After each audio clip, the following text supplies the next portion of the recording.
एक और ही बड़ा मुद्दा आया, और ये मुद्दा आया आम आदमी पार्टी के साथ। और आम आदमी पार्टी के जो सांसद हैं राघव चड्ढा पर देश के गृह मंत्री अमित शाह ने राज्यसभा के अंदर बहुत बड़े आरोप लगाए हैं। राघव चड्ढा ने चयन समिति का हिस्सा बनने के लिए जो प्रस्ताव पेश किया गया उसमें करीब 3-4 ऐसे सांसदों के नाम हैं या हस्ताक्षर हैं जो मना कर रहे हैं कि हमसे बात नहीं की गई, हमारे नाम कैसे लिए गए।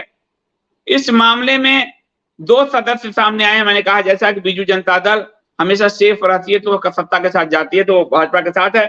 तो बीजेपी सांसद सस्मित पात्रा और भाजपा सांसद सुधांशु त्रिवेदी कह रहे हैं कि उन्होंने आप सांसद राघव चड्ढा द्वारा पेश किए गए प्रस्ताव जो चयन समिति का हिस्सा बनने के लिए हस्ताक्षर नहीं किए हैं।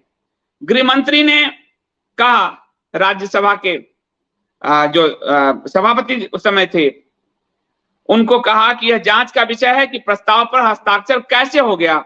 दिल्ली सेवा विधेयक पर चर्चा के दौरान ये राज्यसभा में केंद्रीय गृह मंत्री अमित शाह ने कहा। इस पर राज्यसभा के उप सभापति जो सभापति की भूमिका में थे उस समय, उन्होंने कहा कि 4 सांसदों ने भी मुझे लिखा है कि उनकी ओर से सहमति नहीं दी गई और इसकी जांच की जाएगी। एआईएडीएमके के सांसद, एआईएडीएमके भी सत्ता के साथ है, डॉक्टर एन थम्बीदुराई ने भी कहा कि हमने कागज पर हस्ताक्षर नहीं किए, ये विशेषाधिकार का मामला है। अगर ये साबित हो जाता है तो निश्चित तौर पर आम आदमी पार्टी के सांसद एक फ्रॉड फर्जीवाड़ा करते हुए पाए जा सकते हैं। और ये बड़ा मुद्दा है क्योंकि विशेषाधिकार का हनन का मुद्दा है। अगर किसी सांसद ने हस्ताक्षर नहीं किए तो वो कैसे उसका हस्ताक्षर ले सकते हैं। ये सब कांड कब हुआ और क्यों हुआ? ये दिल्ली सर्विस बिल पास होने को लेकर हुआ। दिल्ली सर्विस बिल को लेकर, यानी जो सुप्रीम कोर्ट ने कहा था कि दिल्ली में चुनी हुई सरकार के अधिकार को सीमित नहीं कर सकते। चुनी हुई सरकार दिल्ली का कौन है? केजरीवाल। उसको, उस अधिकार को कट ऑफ करने के लिए एक मोदी सरकार दिल्ली सर्विस बिल लाई। कानूनन मोदी सरकार ये ला सकती है क्योंकि कानून बनाने का अधिकार संसद के पास है, तो कानूनन वो ला सकती है उसमें। और हर चूहा बिल्ली का खेल हर पार्टी खेल रहा है, तो ये ला सकती है। लेकिन दिल्ली सर्विस बिल का पास होना क्या मायने रखता है? दिल्ली सर्विस बिल लोकसभा में पास हो गया, दिल्ली सर्विस बिल राज्यसभा में भी पास हो गया, जहां सारे, और इसलिए जो लोग मास्टर स्ट्रोकवादी करते हैं राज्यसभा में बहुमत नहीं है तो मोदी जी कैसे करेंगे, तो 370 से लेकर यहां तक सब राज्यसभा में पास हो रहा है। केवल तुम्हारे बहाने, तुम हिंदुओं को भटकाने के लिए ये तरीका अपनाया जाता है। बीजद आदि जो है उन सब ने राज्यसभा में सपोर्ट किया।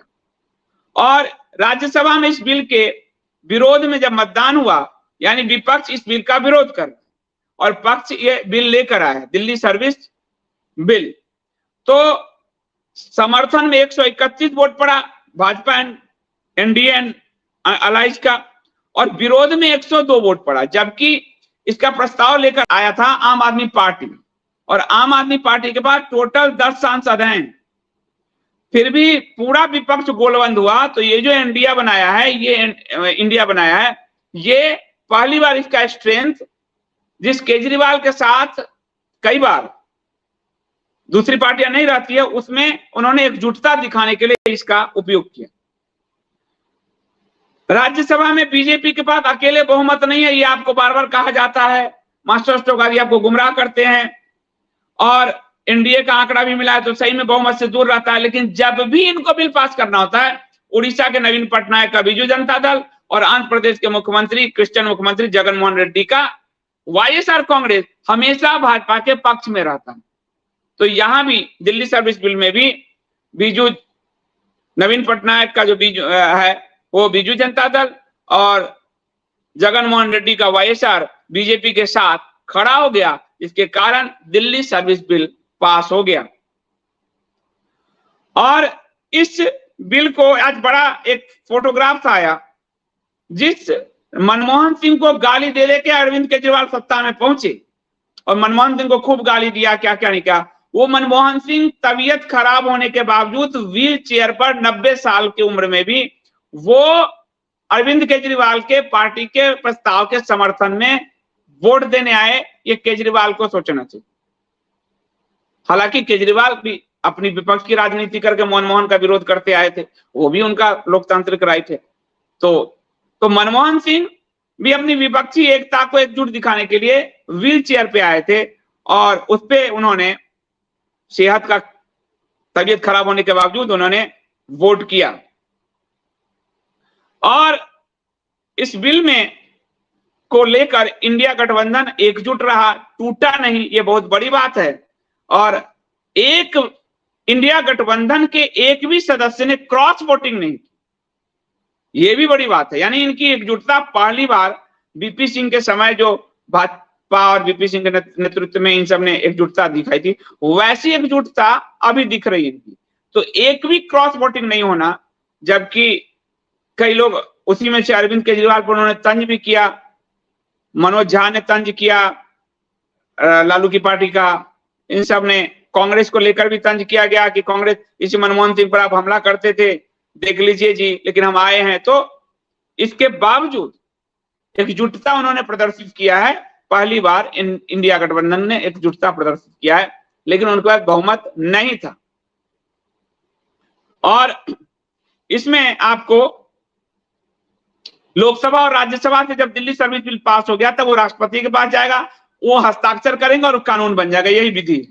तो और इस कानून का पूरा असर दिल्ली के प्रशासन पे चलेगा, यानी दिल्ली का मालिक लेफ्टिनेंट गवर्नर हो जाएगा, चुना हुआ मुख्यमंत्री अब मालिक नहीं रहेगा तो पूरी तरह से इस बिल के पास होने पे।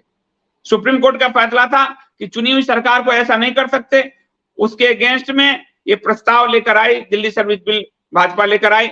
सुप्रीम कोर्ट का फैसला भी अपनी जगह सही है, कानून बनाने का निर्णय में संसद में ही होता है, वो प्रस्ताव भी भाजपा लेके आई, अपनी जगह सही है। और विपक्ष अरविंद केजरीवाल ने इसका विरोध किया क्योंकि केजरीवाल के अधिकार छीन रहे, वो भी अपनी जगह सही है। तो मैं यहाँ तीनों को किसी को गलत नहीं कहूंगा, तीनों अपनी अपनी जगह सही, अपने अपने अधिकार के लिए लड़ रहे हैं।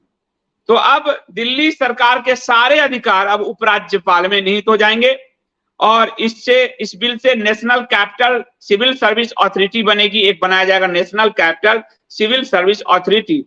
और ये असली लड़ाई है नौकरशाहों की पोस्टिंग और तबादले। केंद्र अपना नौकरशाही केजरीवाल और उसकी सरकार पर निगरानी के लिए रखती है। केजरीवाल ये राइट चाहते हैं कि हम नौकरशाही का ट्रांसफर पोस्टिंग कराए, केंद्र का कहना है कि ट्रांसफर पोस्टिंग एक बड़ा उद्योग है, वैसे तो पूरे देश में ही चल रहा है फिर। और केजरीवाल का कहना है कि हमारी जासूसी कराते हैं चीजों को, तो हमारे पास ये भी अधिकार नहीं है। तो ये पूरा लड़ाई असली खेल है, ट्रांसफर पोस्टिंग मलाई वाला मामला है दोनों ही पार्टियों का। तो इसलिए अब नेशनल कैपिटल सर्विस अथॉरिटी बनाया जाए। अब इस अथॉरिटी के ही पास नौकरशाह की पोस्टिंग का, तबादले का पूरा अधिकार होगा। इस कमेटी का मुखिया तो मुख्यमंत्री होंगे। देखो मतलब इसमें कैसे, आप ध्यान से देखो, लेकिन इसमें मुख्य सचिव और दिल्ली के गृह सचिव भी होंगे, और मुख्य सचिव और गृह सचिव दोनों केंद्र के अधिकारी होंगे और बहुमत से निर्णय होगा। तो दोनों केंद्र के अधिकारी केंद्र के खिलाफ जाएंगे नहीं, तो मुख्यमंत्री को हराते हुए भी बाबा जी का ठुल्लू, मुख्यमंत्री जी ठुल्लू हो जाएंगे। तो अब ये कमेटी फैसला लिया, अब इस कमेटी के फैसले को उपराज्यपाल मोहर लगाएंगे, यानी कैपिटल का, दिल्ली कैपिटल का मुखिया हो गया उपराज्यपाल।